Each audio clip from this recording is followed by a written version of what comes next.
ভিডিওটা দেখি। কি রে সাক্ষী, তুই লন্ডন থেকে চলে আসলি কেন? বাবা আমার জন্য একটা ছেলে দেখো, আমি বিয়ে করব। মালিক দেখি দেখি। আপনাদের দেখে এই ছেলেটা কে বাবা? আরে তো আমাদের বাড়ির চাকর রামু। ভগবান তুমি আমার মেয়ের জন্য একটা ভালো পাত্র খুঁজে দাও।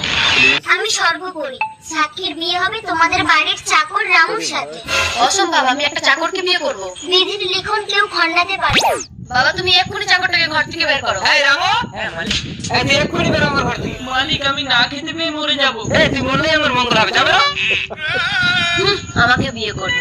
পরি কোথায় তুমি? তোমার জন্য মালিক আমাকে তাড়িয়ে দিয়েছে। আজ 2 দিন আমি কিছু খেতে পাইনি। খাবারটা খেয়ে নে রামু, চিন্তা করিস না, ওই সাক্ষীর সাথেই তোর বিয়ে হবে। সাক্ষী না, দেখ এদের মধ্যে কাকে তোর পছন্দ, তাকে তুই বরমালা পরিয়ে দে। একেই দেই।